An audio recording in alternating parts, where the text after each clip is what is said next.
আপোনালোকে সকলো জানে যে চুটি গল্প বুলি আমি যিটো কথা আজি আলোচনা কৰি আছোঁ, শ্বৰ্ট ষ্টৰী, এইটো কিন্তু আমাৰ বস্তু, মানে আমাৰ ভাৰতবৰ্ষৰ বস্তু নহয়, এইটো পাশ্চাত্যৰ পৰা অহা বস্তু। আমাৰ চুটি গল্প নহয়। আনকি উপন্যাস লিখোঁতে মানুহে যেনেকৈ উপন্যাস লিখিবলৈ আয়োজন কৰে, তেনেকুৱা আয়োজনেৰে চুটি গল্প নহয়। এটা সুন্দৰ তুলনা মই মাজে মাজে মানুহক কৈ থাকোঁ। বিখ্যাত লেখক আমাৰ অসমৰ মহেন্দ্ৰ বৰাই এই কথাষাৰ কৈছিল যে এটা যেনিবা বিশাল অজগৰ সাপ, এটা বিশাল অজগৰ সাপ, সাপডাল যেতিয়া ক'ৰবাত উৰি থাকে, তেতিয়া আপোনালোকে সাপডালৰ গাত থকা নক্সাবোৰ ভালকৈ চাবলৈ সুযোগ পায়, যদিহে ভয় কৰি পলাই নাযায়। অজগৰটো নুফুটে, ফুটে জানো? অজগৰে দংশন নকৰে। আৰু অজগৰক বহুত মানুহে ভয় নকৰাৰ কাৰণ এটা আছে, অজগৰে খুব বেগাই নাযায়, লাহে লাহে যায়, সেইকাৰণে বহুত মানুহে ভয় নকৰে। তো অজগৰডাল যেতিয়া পৰি থাকে, তাৰ গাত থকা ডিজাইনবিলাক, নক্সাবিলাক মানুহৰ চকুত পৰে। যেতিয়া অজগৰটোৱে মুভমেণ্ট কৰিবলৈ আৰম্ভ কৰে, গতি লয়, তেতিয়া তাৰ গাত থকা তাৰ বিচিত্ৰ ভংগী মানুহে লক্ষ্য কৰি থাকিবলৈ অকণমান সময় পায়। উপন্যাসবিলাক তেনেকুৱা। উপন্যাসৰ তাৰ ভিতৰত থকা ডিজাইনবোৰ, নক্সাবোৰ, তাৰ মুভমেণ্ট, গতিবিলাক তেনেকুৱা। কিন্তু চুটিগল্প অজগৰ সাপৰ দৰে নহয়। চুটিগল্প হ'ল এটা পখিলাৰ দৰে। আপুনি তত ধৰিব পৰাৰ আগতেই ক'ৰবাৰ পৰা পখিলা এটা এনেকৈ উৰি উৰি আহি ক'ৰবাত পৰিল, আপুনি চালে, এক বা দুই নহমা আপুনি চালে, হাতখন আপোনাৰ আগবাঢ়ি গ'ল কি নগ'ল, হঠাৎ পখিলাটো হঠাৎ ক'ৰবাত নাইকিয়া হৈ গ'ল। চুটিগল্প পখিলাৰ দৰে তেনেকুৱা। কেতিয়া ক'ত তেনেকৈ আৰম্ভ হ'ল, ক'ত শেষ হৈ গ'ল, আপুনি তত ধৰিব নোৱাৰে। প্ৰায়ে আপোনাৰ এনেকুৱা হয়, মনত এনেকুৱা এটা ভাৱ আহে যে গল্পটো আৰু চাগে কিবা অলপ আছিল নেকি, আৰু কিবা অলপ থাকিলে ভাল আছিল নেকি, গল্পটো এনেকৈ শেষ হ'লে বেছি ভাল লাগিলেহেঁতেন নেকি। এনেকুৱা আপোনাৰ 100টা সম্ভাৱনাৰ দুৱাৰ আপুনি সন্ধান কৰিব পাৰে। কিন্তু যিয়ে চুটিগল্প লেখাত দক্ষ, তেওঁ জানে যে তেওঁ ক'ত সাপৰটো মাৰিব। সাপৰ মাৰিলে শেষ। তো এয়া হ'ল চুটিগল্প সম্পৰ্কে একেবাৰে যিখিনি মই ভবা প্ৰাথমিক কথা। কিন্তু অকল চুটিগল্প লেখাৰ কথা ভাবি থাকিলেই নহয়, আমি সামগ্ৰিকভাৱে সামান্য সাহিত্যৰ কথা এটা পাতোঁ। বিশেষকৈ মই পাতিম, আমাৰ এনেকুৱা এখন মঞ্চত পতাৰ খুব দৰকাৰ বুলি ভাবিছোঁ যে সাহিত্যৰ অনুশীলনৰ কথা অকণমান পাতিম। হাউ ডু ইউ প্ৰেক্টিছ, কেনেকৈ আপোনালোকে অভ্যাস কৰে, অনুশীলন কৰে।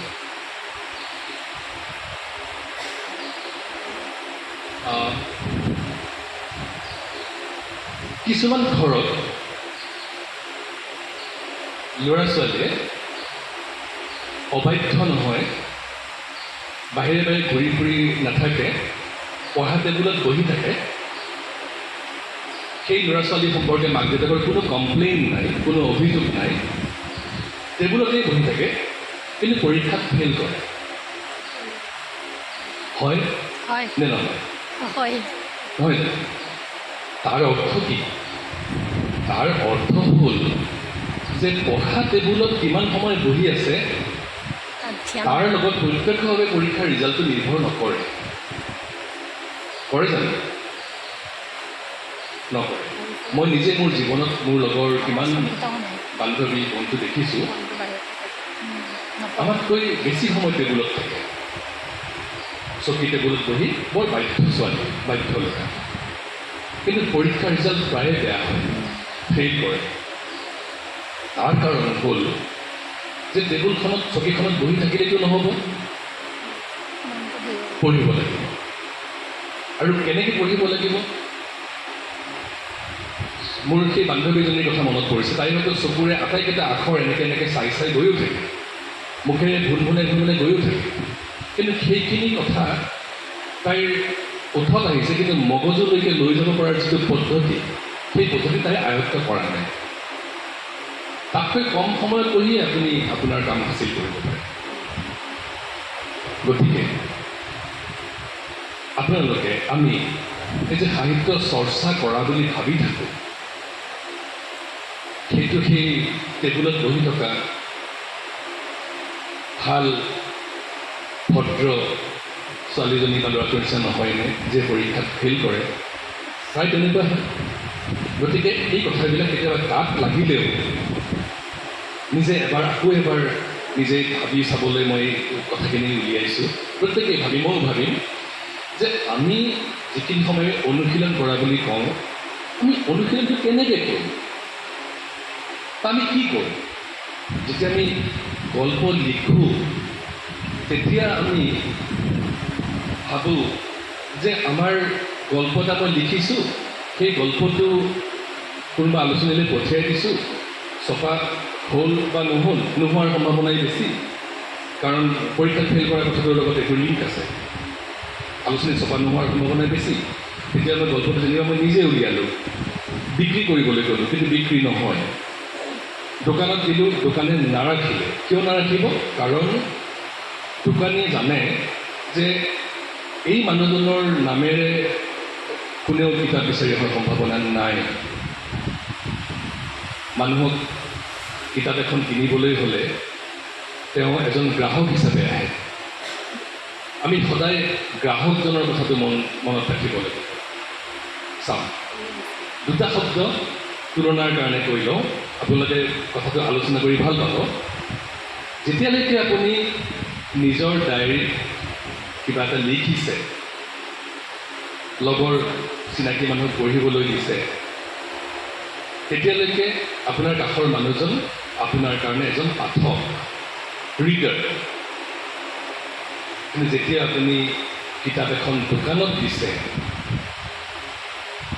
তেতিয়া আপোনাৰ সেই সাহিত্য সৃষ্টিটো কেৱল দোকানত সাহিত্য হৈ থকা নাই। এতিয়া সি এটা কমোডিটি, এটা সামগ্ৰী হৈছে। সামগ্ৰীটো এতিয়া যিজন মানুহে কিনিব, তেওঁ পাঠক হৈ নাথাকে, তেওঁ এজন গ্ৰাহক হ'ব, কাষ্টমাৰ। আৰু কাষ্টমাৰৰ যিটো কেৰেক্টাৰ, গ্ৰাহকৰ যিটো চৰিত্ৰ, সেইটো খুব ইণ্টাৰেষ্টিং। আপোনালোকে নিজেও যেতিয়া বজাৰলৈ যায়, মই এই কথাটো আগতে কওঁ বা লিখিছোঁ মোৰ কিতাপ এখনত, সৃজনীমূলক সাহিত্য সম্পৰ্কে মই এখন কিতাপত লিখিছিলোঁ এই কথাষাৰ।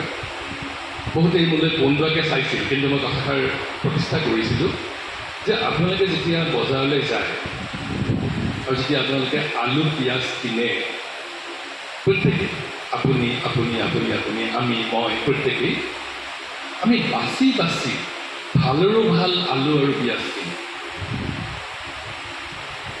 দোকানীয়ে ভুলতে বা ইচ্ছাকৃতভাৱে এটা যদি বেয়া আলু দি দিয়ে, তেতিয়া আমি আপত্তি কৰোঁ, নহ'ব এইটো কিয় দিছে। আনকি সৰু ল'ৰা এটাই বিক্ৰী কৰিবলৈ আহিলেও তাকো আমি খামাৰ চকুৰে নাচাওঁ, তাকো আমি দবিয়াই ধমকি দি পেলাই আমি কওঁ, হয় তই এইটো কিয় দিছ, চাওঁ এইটো আপোনাৰ ভালো দে, সেইটো দে, সেইটো দে। অৰ্থাৎ আমাৰ ভিতৰত তেতিয়া এটা গ্ৰাহক সত্তা জাগি উঠে, গ্ৰাহক সত্তা। তেতিয়া আমাৰ মনত দয়া, মমতা, সহানুভূতি এইবোৰ গৌণ কথা হৈ যায়। সাধাৰণতে আমি যে গ্ৰাহক, চাদৰ মেখেলা কিনিবলৈ যায়, প্ৰথমতে ডিজাইনটো ভাল লাগিছিল, মেলি দেখুৱাবলৈ কয়, মেলি দেখুৱাই থাকে, তাৰ মাজত হঠাৎ ক'ৰবাত সামান্য এটা হালধীয়া দাগ। আপোনালোকে সেই দাগটো দেখাৰ পাছত আপোনালোকে আৰু সেই কাপোৰখন নলয়, আপোনালোকে আৰু সেই দোকানীজনক হ'ব দিয়া এনেকৈও হ'ব আপোনালোকে গ্ৰহণ নকৰে। যদি আপোনালোকে নিজেই বেলেগৰ এটা দাগ থকা বস্তু গ্ৰহণ নকৰে তেনেহ'লে আপোনাৰ নিজৰ লেখাটো বেলেগ গ্ৰাহকে কিয় গ্ৰহণ কৰিব দুৰ্বল লেখা এটা হয়নে নহয় এই যিটো সত্য এই যিটো কঠোৰ সত্য এই সত্যটো বেয়া লাগিলেও খং উঠিলেও হতাশা আহিলেও এই সত্যতে আমি অনবৰত মনত ৰাখিব লাগিব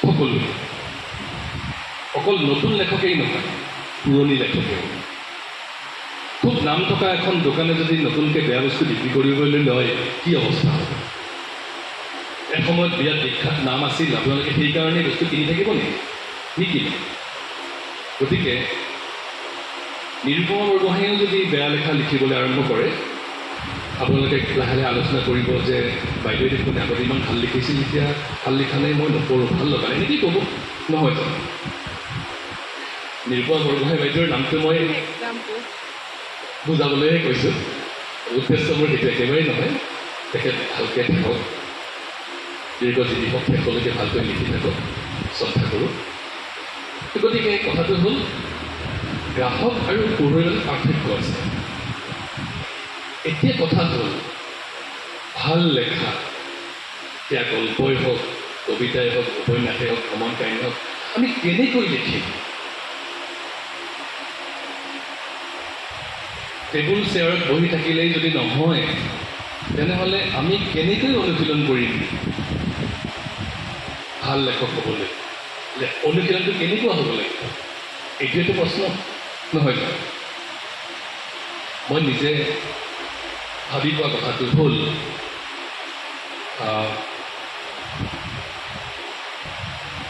বিজ্ঞানত এইটো শব্দ খুব বেছিকৈ ব্যৱহাৰ হয় আজিকালি সাধাৰণ মানুহেও জানে ইনপুট আৰু আউটপুট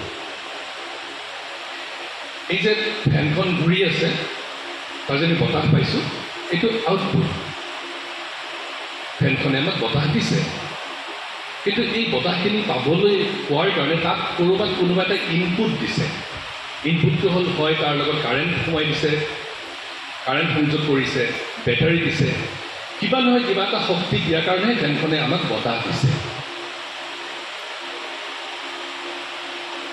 ইয়াত এই ফেনখন ঘূৰাবলৈ যিমানখিনি ইন্ধন যিমানখিনি শক্তি ইনপুট হিচাপে দিয়া হৈছে তাতকৈ বেছি ইন্ধন বেছি শক্তি বেছি ব্যয় কৰি AC নামৰ এটা যন্ত্ৰ ওলোৱা হৈছে গতিকে ইয়াতকৈ AC দামটো বেছি হৈ গৈছে অৰ্থাৎ ইনপুট যদি বেছি হয় তেতিয়াহে আউটপুট বেছি হ'ব বেয়া ইনপুটেৰে কেতিয়াও ভাল আউটপুট আশা কৰিব নোৱাৰে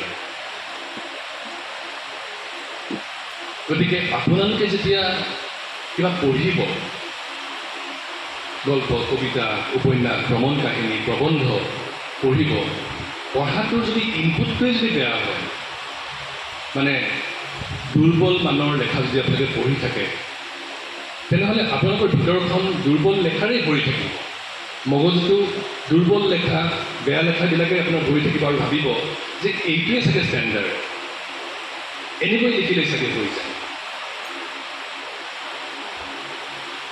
মনে মনে আপোনাৰ এটা ডিফেন্স মেকানিজিম এটা প্ৰতিৰক্ষা এটা আহি থাকিব যে অমুক বাইদেউৱে এনেকৈ লিখিছিল তেনেকৈতো চফা হৈছে মইনো এনেকৈ নিলিখোঁ কিয় ময়ো পাৰিম ফলত কি হয় আপোনাৰ ভিতৰত এটা কম্প্ৰমাইজ হ'বলৈ আৰম্ভ কৰে ভাল লেখা আপুনি দেখাই নাপায় ফলত আপোনাৰ লেখাৰ যিটো আউটপুট সেইটো দুৰ্বল হ'বলৈ বাধ্য